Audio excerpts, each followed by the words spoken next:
ప్రతిపక్షానికి చెందిన గౌరవ సభ్యులు ప్రశ్నలు వేస్తున్నారు, రావట్లే. దాని మీద దాని కారణం ఏంటంటే వాళ్ళు ప్రశ్నలు వేయడం వల్ల మరొక 2 మెంబర్స్కి మాట్లాడే అవకాశం పోతుంది. అది సమంజసం కాదు ప్రజాస్వామ్యంలో. కానీ ప్రశ్నలు అడగడానికి సభలో ఉండటం లేదు. మీరు చూస్తూనే ఉన్నారు, ప్రశ్నలు వస్తున్నాయి, వాళ్ళు సభలోకి రావట్లేదు. ఈ కారణంగా సభలో ఎవరో ఒకరి ద్వారా మరో 2 ప్రశ్నలు అడిగే అవకాశం కోల్పోతున్నారు. ఇది చాలా దురదృష్టకరం. సభకు ఎన్నికైన గౌరవ సభ్యులు సగర్వంగా సభకు రావాలి. ప్రజలు ఎన్నుకున్నారు మిమ్మల్ని, సభలోకి వెళ్ళి మా సమస్య మాట్లాడమని.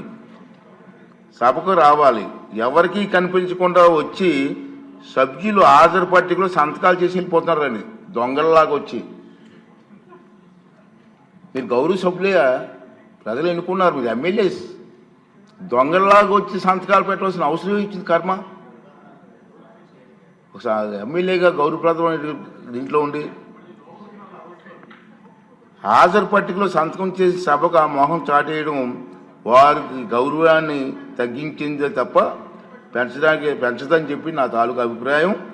వీరిలో ముఖ్యంగా నా దృష్టికి వచ్చింది వై బాలనాగిరెడ్డి గారు, తాటిపర్తి చంద్రశేఖర్ గారు, రేగం లింగం గారు, మత్స్యలింగం గారు, విరూపాక్ష గారు, మత్స్యరాజ విశ్వేశ్వరరాజు గారు, ఆగిపాటి అమర్నాథ్ రెడ్డి గారు, దాసరి సుధ గారు. మనం చూసాం. మనం గవర్నర్ ప్రసంగం ముగిసిన తర్వాత, అంటే ఫిబ్రవరి 24వ తేదీ తర్వాత వేరు తేదీల్లో అటెండెన్స్ రిజిస్టర్లో సంతకాలు పెట్టేట్టు నా దృష్టికి వచ్చింది.